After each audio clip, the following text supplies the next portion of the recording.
welcome back! I don't even know what this intro should be except that I got myself another boba tea. I think I'm slowly becoming the boba tea mythology girl here. It doesn't matter though. Boba tea is love. And I swear one of these episodes I'm not gonna have any boba tea with me, and I kinda wanna see what the reaction is going to be. Anyway, I got myself a mango fruit green tea with crystal boba and lychee jelly. I don't care what people say, mango and lychee is an exquisite combination, and for those people who say no, your opinion does not matter. That being said, let's get into the episode. So grab a snack, sit down, and let me tell you the story of the struggles the Olympian gods faced right after they formed their rule on Mount Olympus. There is this show on Netflix, it's called How to Become a Tyrant or something like that.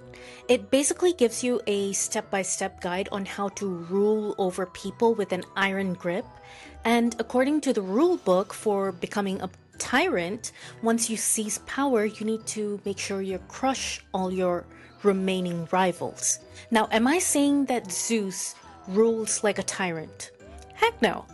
But it's nice to see that he kind of set the book in stone. So once Zeus seizes power from his father and becomes the king of the gods, he establishes Mount Olympus as his base. Unfortunately, it's not on top of the Empire State Building. But there are a few remaining titans that give the gods a little trouble. You see, when Zeus and the other Olympian gods finally take over the cosmos, Gaia is angry now. The entire war in the first place, it was started to overthrow Uranus and free the Titans, the Cyclops, and the hundred-handed monsters from his grip. But when the Titans came about, the war then evolved into releasing the world from Kronos' paranoia. And Gaia was fed up. She wanted control of the cosmos now.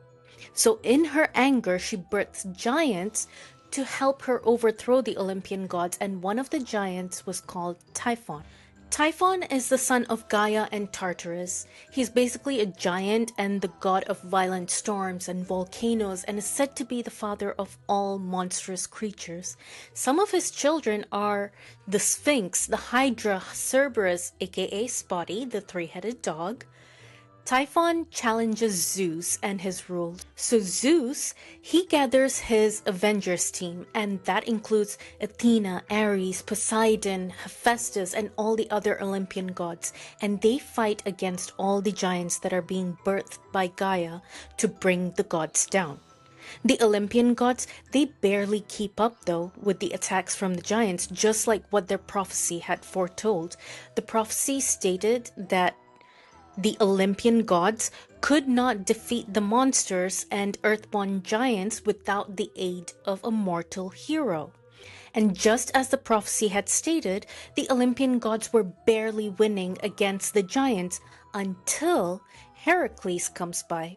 But the thing is, Gaia knows about this prophecy, so she starts searching for herbs that will protect the giants against the weapons that are created by the mortals.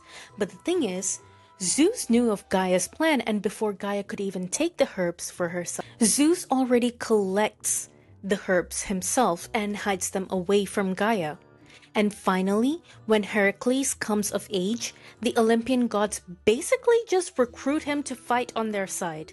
So Heracles, the most powerful mortal to be born at that time, fights along with the Olympian gods against the giants. And he helps the gods to win the war, therefore making the prophecy come true. With the gods now winning the war, this restores order into the cosmos, but peace can only last for a short while.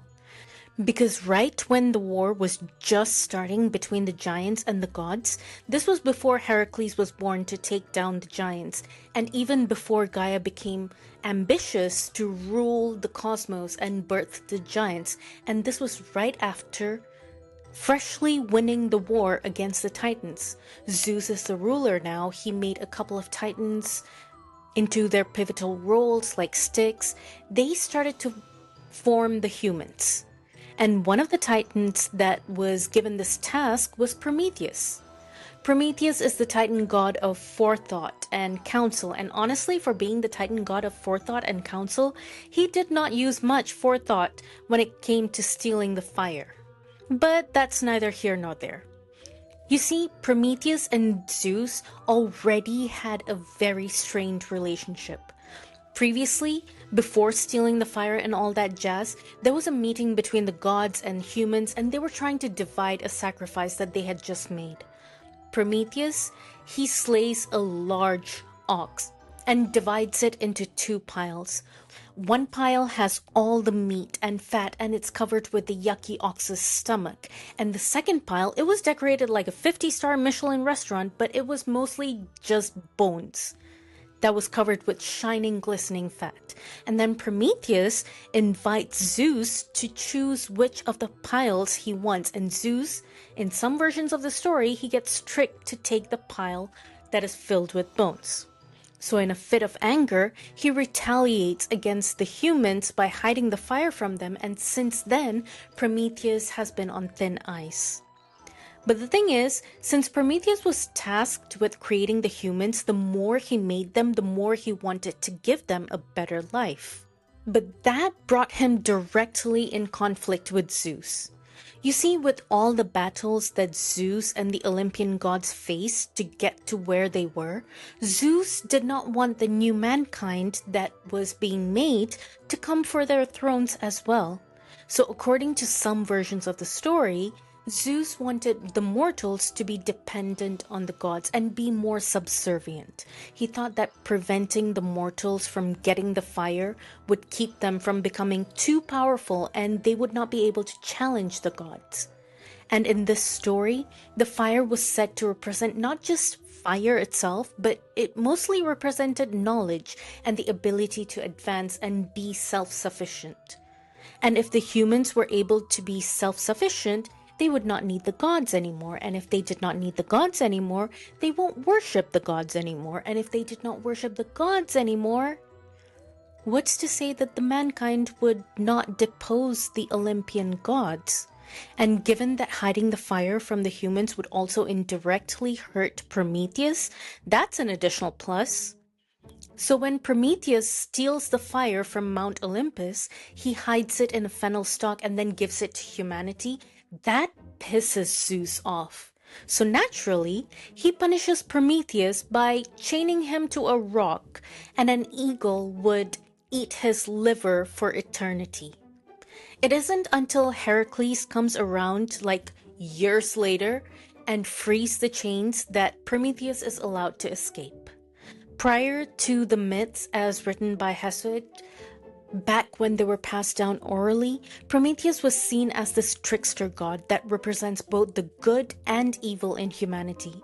And given that even though he's a titan, he's technically done everything he can to help humanity, he's given a semi-divine status in Athens. And that's where I'm going to leave you for this episode. And in the next episode, I'm going to tell you about the first woman that was ever created.